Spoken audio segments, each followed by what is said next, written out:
নমস্কাৰ স্বাগতম এতিয়াৰ বাতৰিলৈ ষ্টুডিঅ'ত মই প্ৰাঞ্চল এটা গুৰুত্বপূৰ্ণ খবৰ ধৰ্ষণৰ অভিযোগত গ্ৰেপ্তাৰ বিজেপি যুৱ মৰ্চাৰ নেতা যোৰহাট জিলা বিজেপি যুৱ মৰ্চাৰ উপসভাপতিক গ্ৰেপ্তাৰ কৰা হৈছে উপসভাপতি চন্দন বৰুৱাক গ্ৰেপ্তাৰ গুৱাহাটীৰ লতাশিল আৰক্ষীৰ নুনমাটিৰ এগৰাকী যুৱতীৰ গোচৰৰ ভিত্তিতে গ্ৰেপ্তাৰ কৰা হৈছে চন্দনক পুনৰ জনাইছো ধৰ্ষণৰ অভিযোগত গ্ৰেপ্তাৰ হৈছে বিজেপি যুৱ মৰ্চাৰ নেতা যোৰহাট জিলা বিজেপি যুৱ মৰ্চাৰ উপসভাপতিক গ্ৰেপ্তাৰ কৰা হৈছে উপসভাপতি চন্দন বৰুৱাক গ্ৰেপ্তাৰ গুৱাহাটীৰ লতাশিল আৰক্ষীৰ নুনমাটিৰ এগৰাকী যুৱতীৰ গোচৰৰ ভিত্তিত চন্দনক গ্ৰেপ্তাৰ কৰা হৈছে মেঘালয়ৰ পূব গাৰু পাহাৰত উদ্ধাৰ হৈছে বৃহৎ পৰিমাণৰ অস্ত্ৰ ভাণ্ডাৰ ৰংজেং থানা এলেকাৰ চিবিলবাং অঞ্চলৰ ঘন জংঘলৰ মাটিত পুতি থোৱা অৱস্থাত উদ্ধাৰ হয় 428 জাই AK-47 সিৰিজ ৰাইফলৰ সক্ৰিয় গুলি দেশত নিৰ্মিত এটা পিস্তল আৰু দুটা শক্তিশালী সক্ৰিয় মৰ্টাৰ গোপন সূত্ৰৰ তথ্যৰ ভিত্তিত মেঘালয় আৰক্ষীৰ বৃহৎ এটা দলে বুধবাৰে উৰেনিশা চলাইছিল এই অভিযান উদ্ধাৰ হোৱা অস্ত্ৰ-শস্ত্ৰসমূহ পূৰ্বৰ গাৰু উগ্ৰপন্থী সংগঠন GNLৰ বুলি প্ৰকাশ কৰে আৰক্ষীৰ সূত্ৰই সংগঠনটোৰ মুখ্য সেনাধ্যক্ষ সোহান ডি সিৰাও আৰক্ষীৰ এনকাউণ্টাৰত প্ৰায় একেটা অঞ্চলতেই নিহত হৈছিল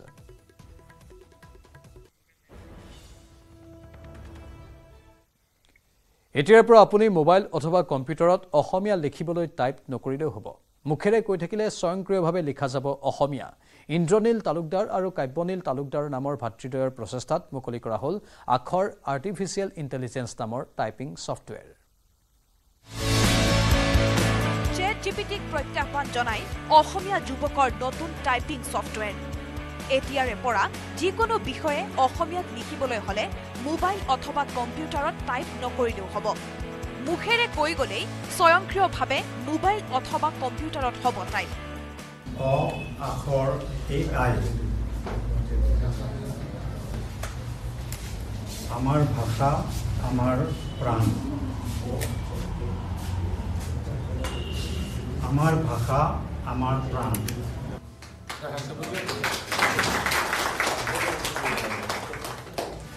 মুকলি হল নতুন টাইপিং সফটৱেৰ গুৱাহাটীৰ দুই ভাতৃ ইন্দ্ৰনীল তালুকদাৰ আৰু কাব্যনীল তালুকদাৰৰ প্ৰচেষ্টাত মুকলি কৰা হল আখৰ আৰ্টিফিচিয়েল ইন্টেলিজেন্স AI নামেৰে টাইপিং সফটৱেৰ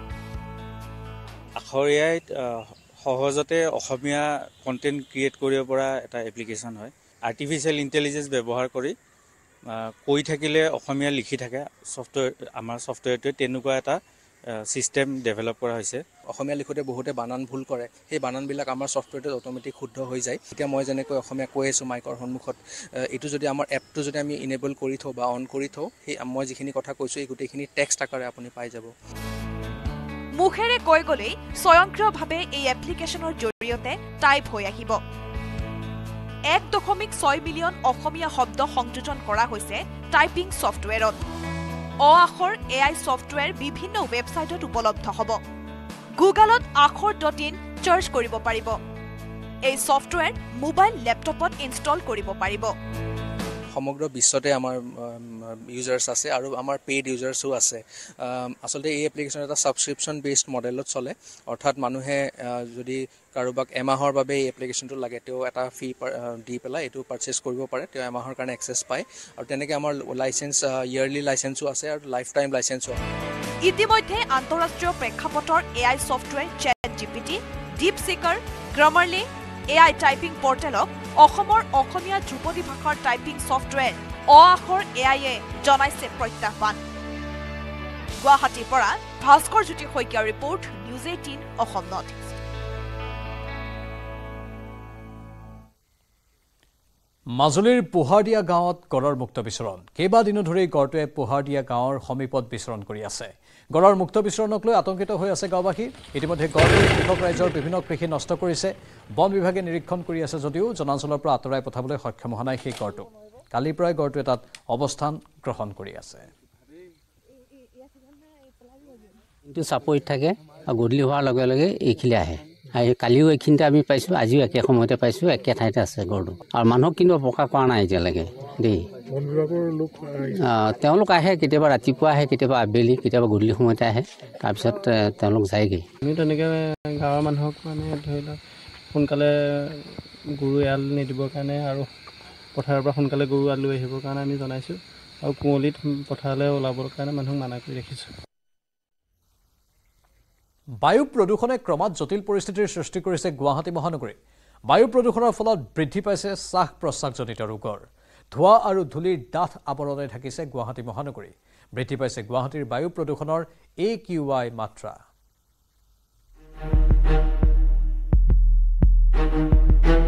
বিষাক্ত হৈ পৰিছে গুৱাহাটীৰ জলবায়ু।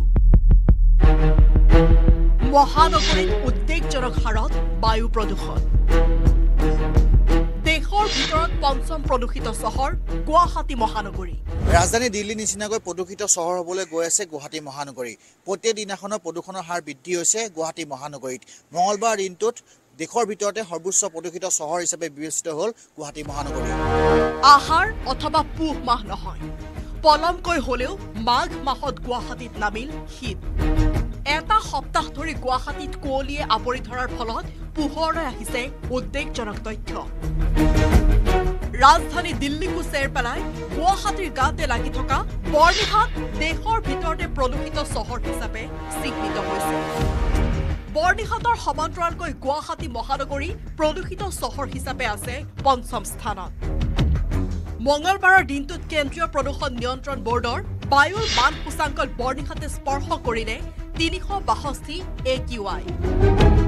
একেদৰেই তথ্য অনুসৰি গুৱাহাটী মহানগৰীত 258 AQI বায়ু প্ৰদূষণ।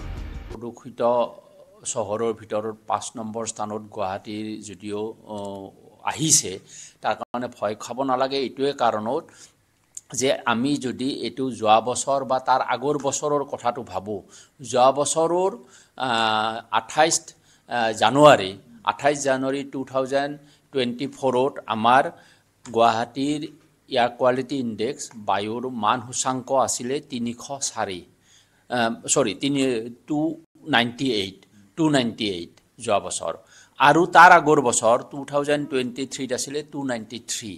সেই হিচাপে এই বছৰ হৈছে 258। তাৰ মানে আমাৰ এতিয়া ট্ৰেণ্ডটো ভাললৈ আহিছে।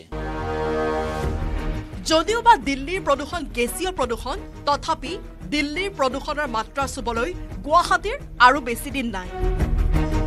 কংক্ৰিটৰ মহানগৰীত যধে মধে নিৰ্মাণ কাৰ্য তথা অতিমাত্ৰা বাহন চলাচলে জনজীৱনলৈ কঢ়িয়াই আনিছে ভাবুকি।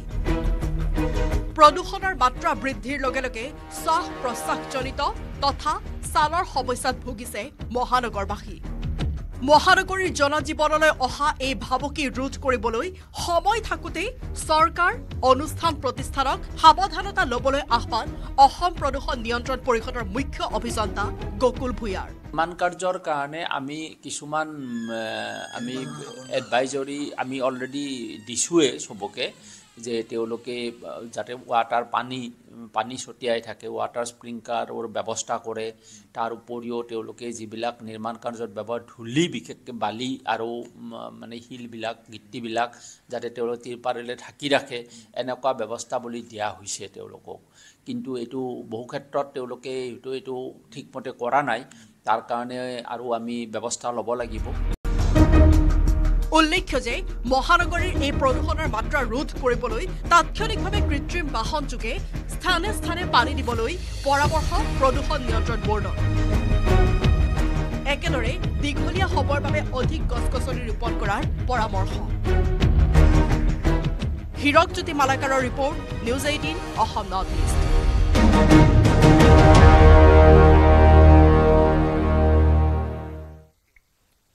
প্ৰয়াত কণ্ঠশিল্পী ৰাজীৱ হদিয়াৰ তিনিচুকীয়াৰ মাটিৰ বিৰুদ্ধে চলা ষড়যন্ত্ৰ উফৰাবলৈ একত্ৰিত হৈছে জাতীয় জনগোষ্ঠীয় দল সংগঠন।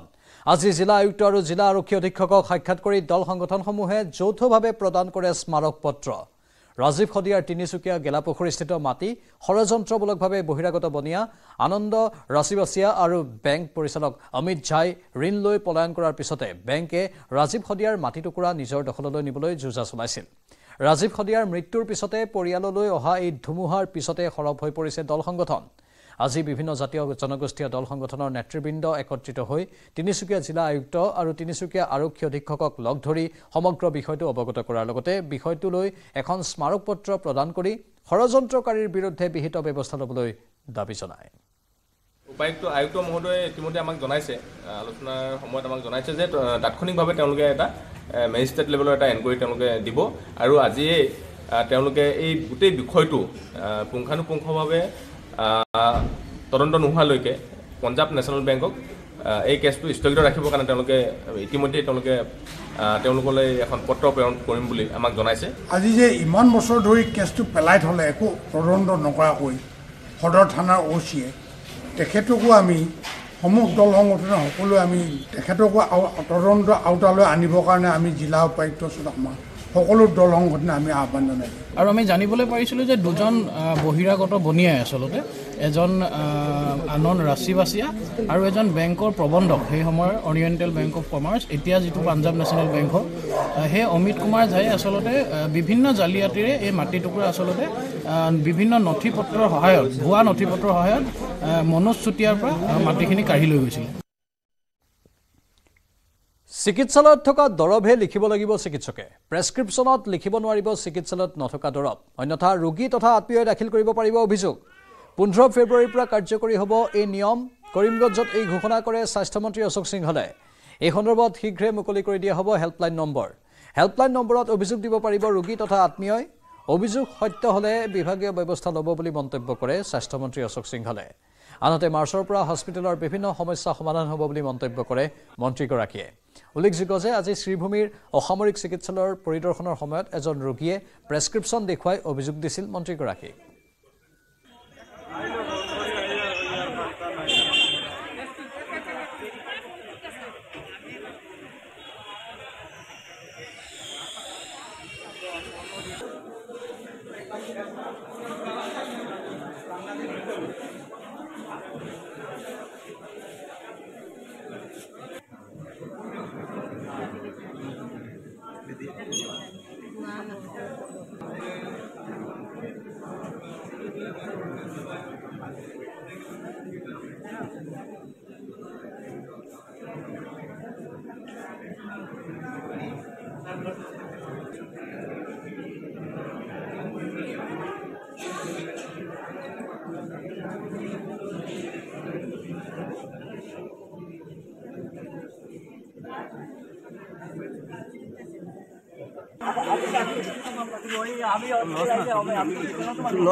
এটা অভিযোগ আহিছিল যে মেডিচিন ডক্টৰে প্ৰিস্ক্ৰিপশ্যনত যেটো লেখে গভৰ্ণমেণ্টত এভেইলেবল নাথাকে তদন্ত কৰাৰ পিছত বুজি পালোঁ যে মেডিচিন এভেইলেবল আছে কিন্তু যেনেকৈ লিখিছে তাত বুজা যায় যে মেডিচিন নাই ডক্টৰসকলক মই হাতজোৰ কৰি ৰিকুৱেষ্ট কৰিলোঁ যে চৰকাৰে ইছেনচিয়েল গোটেই ড্ৰাগছ মেইনটেইন কৰি আছে তাৰ পিছত যদি পেচেণ্টে বাহিৰত যাব লগা হয় এইটো এটা বেয়া কথা হৈছে উইদিন 15 ফেব্ৰুৱাৰী গোটেই অসমৰ যিমান হস্পিটেল আছে য'ত ডক্টৰে মেডিচিন প্ৰিস্ক্ৰাইব কৰে প্ৰত্যেকটোতে এটা হেল্পলাইন নম্বৰ লাগি থাকিব পেচেণ্টে যদি বাহিৰৰ পৰা মেডিচিন কিনিব লগা হয় এই হেল্পলাইনত জনাব আৰু এটা হোৱাটছআপ নম্বৰ থাকিব নিজৰ প্ৰিস্ক্ৰিপশ্যনটো তাতে হোৱাটছআপত দিব ইছেনচিয়েল ড্ৰাগছৰ বাহিৰত প্ৰিস্ক্ৰিপশ্যনত যদি মেডিচিন লিখিছে ডক্টৰৰ ওপৰত ব্যৱস্থা মহানগৰীত বশিষ্ঠ আৰক্ষীয়ে জব্দ কৰে বৃহৎ পৰিমাণৰ ড্ৰাগছ খানাপাৰা আৰু ৰুক্মিণী গাঁৱত আৰক্ষীৰ ড্ৰাগছ বিৰোধী অভিযান চলে 72টা ড্ৰাগছ ভৰ্তি কণ্টেইনাৰ 31টা ড্ৰাগছৰ খালী কণ্টেইনাৰো জব্দ কৰে জব্দ হোৱা ড্ৰাগছখিনিৰ পৰিমাণ 96.73 গ্ৰাম 3টা ড্ৰাগছ সৰবৰাহকাৰীক গ্ৰেপ্তাৰ কৰে আৰক্ষীয়ে ধৃত সৰবৰাহকাৰীকেইটাৰ নাম ক্ষীৰোদ দলে ঋতুৰাজ পাতিৰ আৰু ডেকা ভাস্কৰ পেগু এখন স্কুটি 2টা মোবাইল ফোন নগদ 13,840 টকা জব্দ তিনিওৰে পৰা ধূপধৰাৰ ঘিলাডুবি পথত আল্ট্ৰাবাছৰ সৈতে অটোৰ সংঘৰ্ষ মুখামুখি সংঘৰ্ষত ঘটনাস্থলীতে নিহত উৎপল ৰাভা নামৰ এজন এই দুৰ্ঘটনাত গুৰুতৰভাৱে আহত শিশুসহ 3জন লোক গুৱাহাটী লক্ষীপুৰ অভিমুখী আছিল দ্ৰুতবেগী আল্ট্ৰাবাছখন বিপৰীত দিশৰ পৰা যাত্ৰীসহ আহি আছিল অটোখন ভোকাবহ দুৰ্ঘটনা সংঘটিত হৈছে গোৱালপাৰাত মই গাড়ীৰ যাত্ৰী আছিলোঁ বাছ গাড়ীৰ যাত্ৰী আছিলোঁ মই যেটো গাড়ীতে আছিলোঁ এইটো গুৱাহাটী বাছ গুৱাহাটীৰ পৰা ফকীৰগঞ্জলৈ গৈ আছিলোঁ তাৰ অপজিটত অটোখন আছিল আৰু কি মুখামুখি খুন্দা লাগিছে এজন নিহত হৈছে আৰু 3জনৰ অৱস্থা গুৰুতৰ আহত আৰু কি বাচ্চাটো সম্ভৱতঃ নাবাচিব আৰু কি এনেকুৱা অৱস্থা হৈছে বাচ্চাটোৰ কথা মোৰ মনত পৰি আছে আৰু কাৰবা বাচ্চা বাছৰ যাত্ৰীসকলৰ একো হোৱা নাই না বাছৰ যাত্ৰীসকলৰ একো হোৱা নাই তিতাবৰত দ্ৰুতবেগী ট্ৰেক্টৰৰ খুন্দা মাৰুতি XL6 বাহনত ট্ৰেক্টৰৰ অটপালিৰ বাবে দুৰ্ঘটনাটো সংঘটিত হোৱাৰ অভিযোগ উত্থাপন হৈছে দিহিঙিয়াত সংঘটিত দুৰ্ঘটনাটোত আহত এজন লোক গুৰুতৰভাৱে আহত লোকজন এই পৰ্যন্ত চিনাক্ত হোৱা নাই তিতাবৰ মহকুমা অসামৰিক চিকিৎসালয়ত ভৰ্তি কৰোৱা হৈছে লোকজনক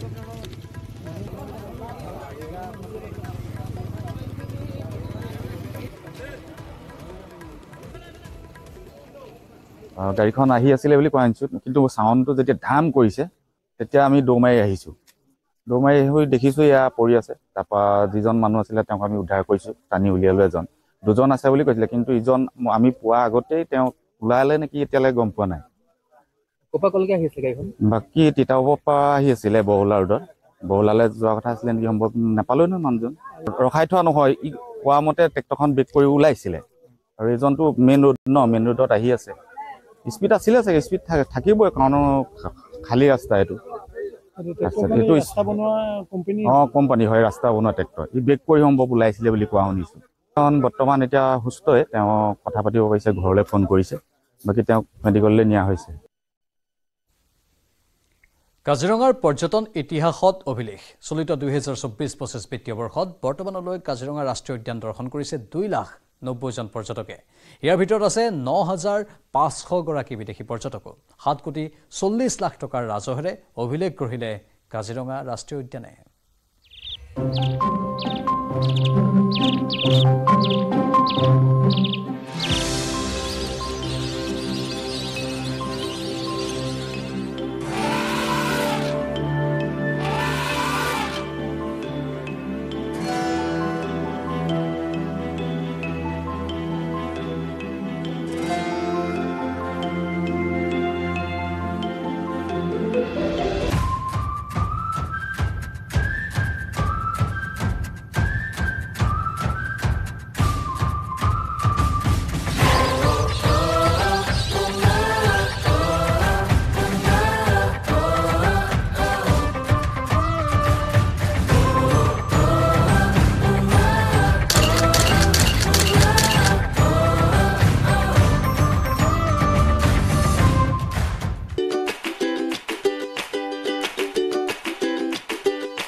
কাজিৰঙাৰ পৰ্যটন ইতিহাসত অভিলেখ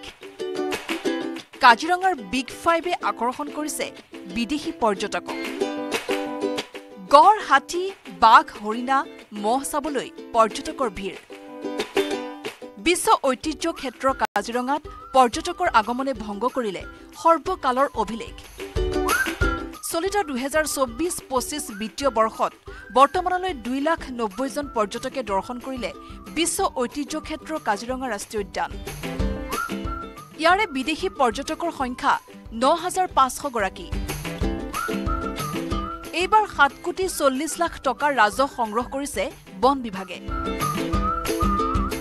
এতিয়ালৈকে কাজিৰঙাত এইটো ফাইনেন্সিয়েল ইয়াৰত মেক্সিমাম টুৰিষ্ট ভিজিট কৰিছে এতিয়ালৈকে 2.9 লাখ টুৰিষ্ট কাজিৰঙা ভিজিট কৰিছে 2024-25 টুৰিজম ছিজনত আৰু তাত 9,500 মান ফৰেইন টুৰিষ্ট সোমাইছে বিগত অক্টোবৰ মাহৰ 1 তাৰিখে দেশী বিদেশী পৰ্যটকৰ বাবে মুকলি কৰা হৈছিল কাজিৰঙা ৰাষ্ট্ৰীয় উদ্যানখন অক্টোবৰ মাহৰ পৰাই দেশী বিদেশী পৰ্যটকৰে ভৰি পৰিছেহি কাজিৰঙা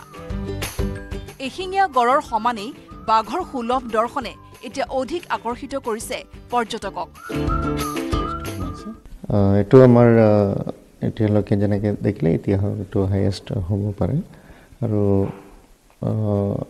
এইটো মেইনলি আমাৰ টুৰিজম প্ৰমোশ্যন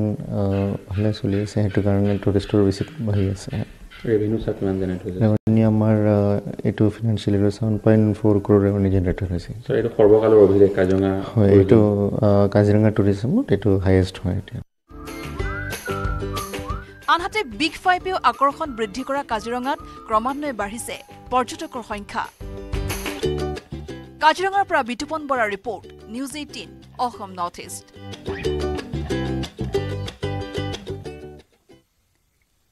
দিল্লীত ভোগালীৰ বিশেষ এক জীপাল সন্ধিয়া দিল্লীবাসী অসমীয়াৰ অংশগ্ৰহণ এই অনুষ্ঠানত অংশগ্ৰহণ মুখ্যমন্ত্ৰী হিমন্ত বিশ্ব শৰ্মাৰ ৰাজ্যিক বিজেপিৰ সভাপতি দিলীপ শইকীয়াও অনুষ্ঠানত অংশগ্ৰহণ কৰে উপস্থিত থাকে কেন্দ্ৰীয় মন্ত্ৰী সৰ্বানন্দ সোণোৱালো এয়া দিল্লীত বিশেষ অনুষ্ঠান অনুষ্ঠিত হয় ভোগালীৰ বিশেষ এক জীপাল সন্ধিয়া নাম দিছে এই অনুষ্ঠানটোৰ আজি আমাৰ অসমত ক'ব গ'লে এতিয়া বন্ধ এটা দেখা পোৱাটো আমাৰ কাৰণে ভাগ্যৰ কথা কাৰণ যোৱা 3টা বছৰত এটা বন্ধও আমাৰ অসমত হোৱা নাই আগতে য'ত অসম বন্ধ গুৱাহাটী বন্ধ ডিব্ৰুগড় বন্ধ তিনচুকীয়া বন্ধ those were order of the day আৰু এইবিলাকৰ সুযোগ লৈ আজি আমাৰ অসমত এটা নতুন বিকাশৰ আন্দোলন আৰম্ভ হৈছে সেমি কণ্ডাক্টৰৰ দৰে ইণ্ডাষ্ট্ৰী আজি টাটাই ইণ্ডিয়াৰ গোটেইবিলাক ষ্টেটৰ ভিতৰত Tata has chosen Assam as their site for factory to manufacture semiconductor কিমানটা semiconductor daily উপৰ তাতে হ'ব 48 million chips 48 million chips will be produced in Jagirot from November আৰু আমেৰিকাত যিমান গাড়ী চলিব সব গাড়ীৰে chips made in Assam Jagirudor hobo. So this is a complete turnaround. Aru ami yak aru besi deep aru besi tak ami manuhor majot loi jabo khujisu jate amar Ahom khone Bharator bhitorote ekhon contributory state. This is the 200 years of Assam's tea. Ar ji khokole sah bonai teolukok ignore kori Amito Sahar monopoly lole nohobo ultimately those people who produce tea for Assam and enhance the brand name of Assam. So in order to celebrate their culture, which is the part of composite Assamese culture, ami 24 tarikhe godhuli 12,000 swalire ami Jumur Nitto prodarshon korim. Aru ei bosoror endot eke 12,000 swalire ami Bagorumba prodarshon koram. It is a আমি অসমক এটা সকলো জাতি জনগোষ্ঠীয়ে নিজৰ বুলি অনুভৱ কৰিব পৰা আমি এটা কম্পোজিট কালচাৰলৈকে ৰূপান্তৰ কৰিব খুজিছো আজি তেজপুৰত নতুনকৈ ৰাজভৱন ডিব্ৰুগড়ত বিধানসভা শিলচৰত সেক্ৰেটাৰিয়েট আমি এটা ফিল কৰাব খুজিছো মানুহক যে this Assam belongs to all of us কোনো এটা জাতি নহয় কোনো এটা সমাজৰ নহয় কোনো এখন চহৰৰ নহয় this Assam is belongs to us দিল্লীটো মই চেষ্টা কৰি আছো যে আমাৰ এটা কালচাৰেল কমপ্লেক্স এটা হ'ব লাগে নামঘৰ হ'ব লাগে আমাৰ এটা পৰিচয় পাব লাগে যোৰহাটৰ চিনামৰা চাহ বাগিচাত আৰম্ভ কৰিবলৈ লোৱা চাহ পৰ্যটনৰ বৃহৎ প্ৰকল্পক লৈ বিৰূপ প্ৰতিক্ৰিয়াৰ সৃষ্টি হৈছে বাগিচাখনৰ চাহ শ্ৰমিকসকলৰ মাজত বাগিচাখনৰ 200 বিঘা মাটিত আৰম্ভ কৰিবলৈ লোৱা এই প্ৰকল্পৰ বিৰুদ্ধে ধাৰাবাহিক প্ৰতিবাদ আৰম্ভ কৰিছে চাহ শ্ৰমিকসকলে বন্ধ কৰক মন্দিৰ বনোৱা বন্ধ কৰক মন্দিৰ বনোৱা বন্ধ কৰক আমাৰ একেটা মন্দিৰে আমাৰ আমি পূজা কৰিব পাৰো ঐতিহাসিক চিনামৰাত শ্ৰমিক বিদ্ৰোহ চৰকাৰৰ বিৰুদ্ধে ক্ষোভ শ্ৰমিকৰ জিন্দাবাদ জিন্দাবাদ জিন্দাবাদ বৃহৎ প্ৰকল্পৰ বিৰোধিতাৰে আন্দোলন ধাৰাবাহিক প্ৰতিবাদত উত্তাল চিনামৰা চাহ বাগিচা এয়া অসমৰ প্ৰথমগৰাকী চাহ খেতিয়ক মণিৰাম দেৱানে চাহ খেতি আৰম্ভ কৰা ঐতিহাসিক চিনামৰা চাহ বাগিচা চামেলি মেম সাহাব চিনেমাৰ জৰিয়তে পৰিচিতি লাভ কৰা যোৰহাটৰ অসম চাহ নিগমৰ অধীনস্থ চিনাবৰা চাহ বাগিচাৰ 200 বিঘা মাটিত অসম চৰকাৰে চাহ পৰ্যটনৰ প্ৰকল্প স্থাপন কৰিবলৈ লোৱা কাৰ্যত ক্ষুব্ধ হৈ পৰিছে বাগিচাখনৰ চাহ শ্ৰমিকসকল। চাহ বাগিচাখনৰ মাটিত স্থাপন কৰিবলৈ লোৱা এই বৃহৎ প্ৰকল্প সন্দৰ্ভত অজ্ঞ বাগিচাৰ চাহ শ্ৰমিকসকল।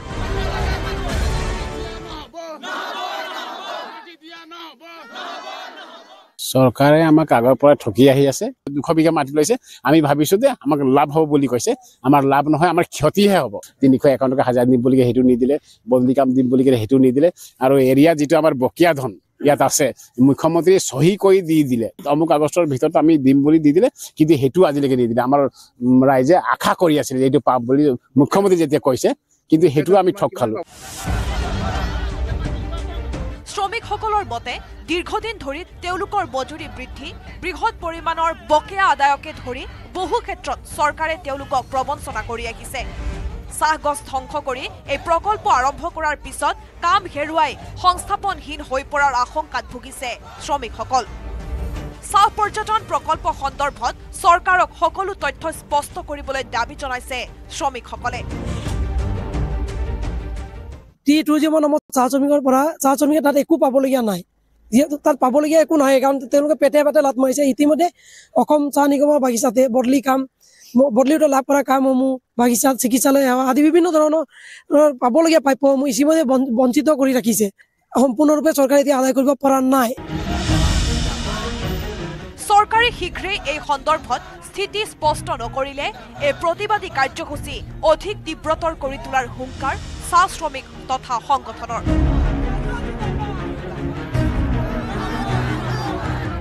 যোৰহাটৰ পৰা Gautam Bora report news 18 Assam north east.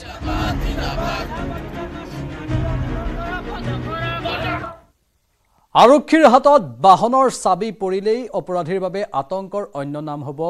112। এনকাউণ্টাৰৰ দৰে দমন নীতি অধিক হোৱাৰ সম্ভাৱনা কাৰণ আহি আছে 112। চাওক এক ক্ৰাইম ৰিপৰ্ট। পুনৰ অসমলৈ আহিছে 112। অপৰাধীৰ পিছে পিছে দৌৰিবলৈ সাজু 112। অপৰাধীৰ আতংকৰ অন্য নাম হ'ব 112। এনকাউণ্টাৰৰ দৰে দমন নীতি অধিক হোৱাৰ সম্ভাৱনাৰ কাৰণ হৈছে 112। হয়, এইসমূহ দৃশ্য শাৰী শাৰীকৈ সজাই ৰখা হৈছে এইসমূহ 112 বাহন।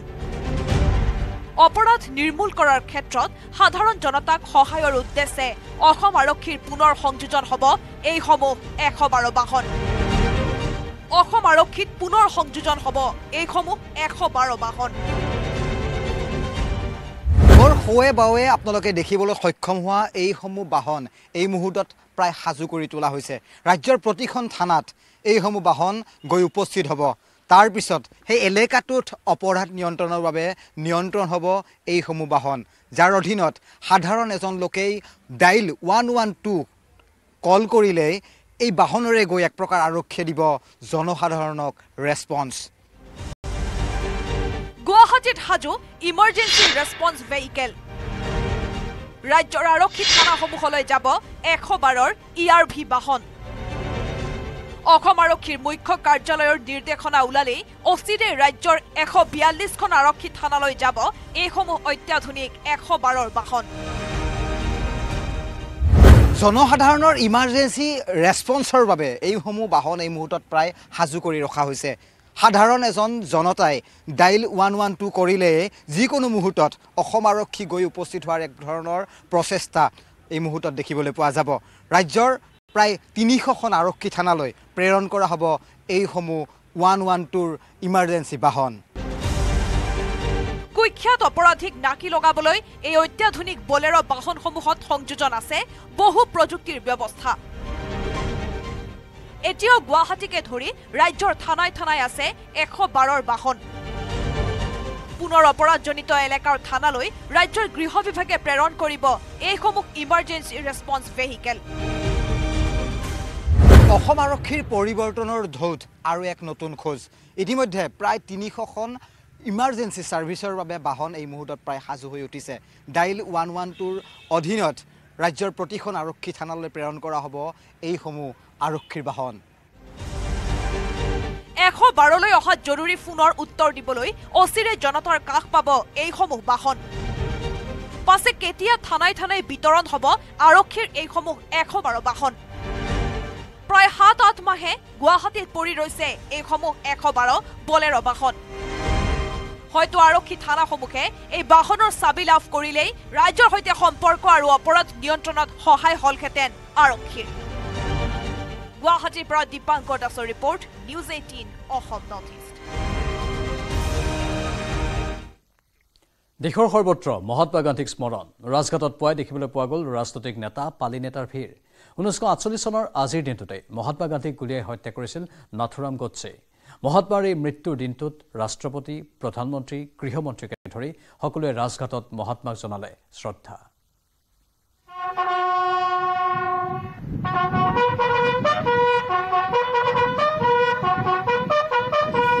দেশৰ সৰ্বত্ৰ গান্ধী স্মৰণ ৰাজঘাটত সমবেত নেতাৰ দল দেশৰ ভিন্ন প্ৰান্তত কৰা হৈছে মহাত্মা গান্ধীক স্মৰণ 1948 30 জানুৱাৰী তাৰিখে আততায়ীৰ হাতত নিহত হোৱা গান্ধীক শ্ৰদ্ধা জনাবলৈ সমবেত হ'ল বিভিন্নজন দৃশ্য এয়া ৰাজঘাটত অনুষ্ঠিত সৰ্বধৰ্ম প্ৰাৰ্থনাত ভাগ ললে ৰাষ্ট্ৰপতি দ্ৰৌপদী মুৰ্মুৱে গান্ধীৰ সমাধিত জনোৱা হ'ল শ্ৰদ্ধাঞ্জলি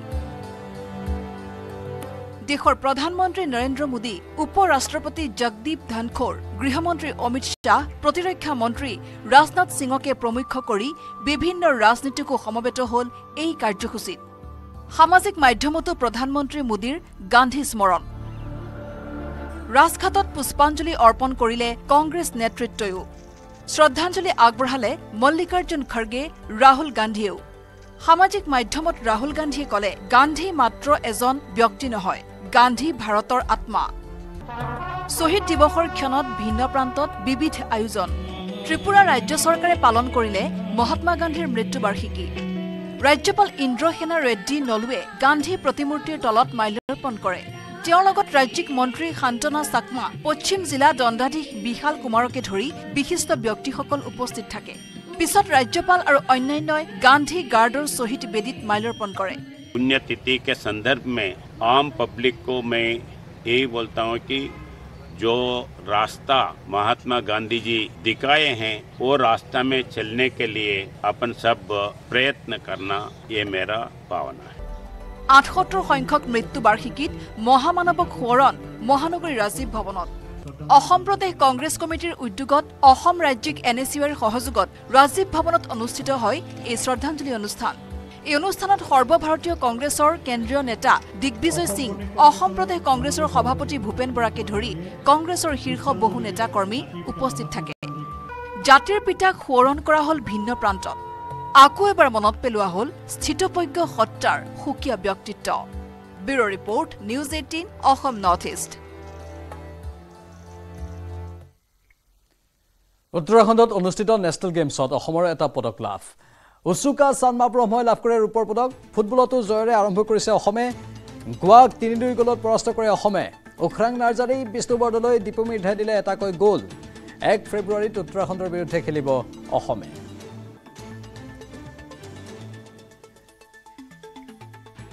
উত্তৰাখণ্ডত অনুষ্ঠিত হৈছে ৰাষ্ট্ৰীয় ক্ৰীড়া আৰু তাতেই অসমে প্ৰথমটো পদক অৰ্জন কৰিবলৈ সক্ষম হৈছে এইগৰাকী হৈছে খেলুৱৈ উচুকা চানমা ব্ৰহ্ম ৰূপৰ পদক লাভ কৰিছে ভাল খবৰ অভিনন্দন জ্ঞাপন কৰিছো আমি ফুটবলতো জয়েৰে অভিযান আৰম্ভ কৰিছে অসম দলটোৱে গোৱাক 3-2 গলত পৰাস্ত কৰিছে অসমে উখৰাং নাৰ্জাৰী বিষ্ণু বৰদলৈ দীপমী ঢাই এটাকৈ গ'ল দিছে ইফালে 1 ফেব্ৰুৱাৰীত উত্তৰাখণ্ডৰ বিৰুদ্ধে ফুটবলত অংশ ল'ব অসমে সেই দিনটোতো অসম যাতে জয়লাভ কৰিবলৈ সক্ষম হয় সেইটোৱে সকলোৱে আশা কৰিছে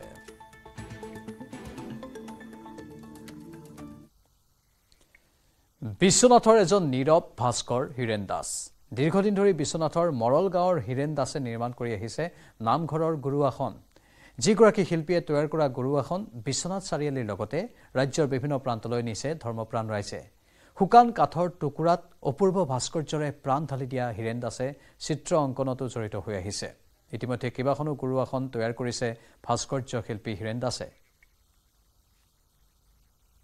কিমান দিন ধৰি এই ভাস্কৰ্য শিল্পৰ লগত জড়িত? শিল্পৰ লগত প্ৰায় ক্লাছ 8 মানৰ পৰাই মই জড়িত। কাৰণ মই স্কুলত যেতিয়া পঢ়ি থাকোঁ তেতিয়া মই লেজাৰত বাহিৰত ঘূৰি ফুৰোঁ, ছবি অঁকাতে ব্যস্ত। মই গতিকে সেই ছবি আঁকি ভাল পাওঁ। গতিকে মোৰ আজি এইটো পেছাৰ ওপৰতে মই এখন সংসাৰ চলাই আছোঁ।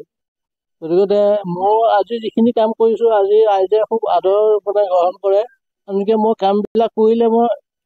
যেন তেনকৈ মই নকৰোঁ, ৰাইজে ভাল পোৱাকৈ কৰি ফুটাই তোলোঁ। আৰু সেইকাৰণে মই আজিলৈকে এই 6 নম্বৰখন আসন আজি বনাবলৈ সক্ষম হৈছোঁ। ক'ত ক'ত আপোনাৰ গুৰু আসন প্ৰতিষ্ঠা কৰা? পহিলা 1 নম্বৰতে বনাইছিলোঁ তৌভঙা গাঁও, তাৰপিছত দ্বিতীয়খন আমাৰ দক্ষিণ মলগাঁও,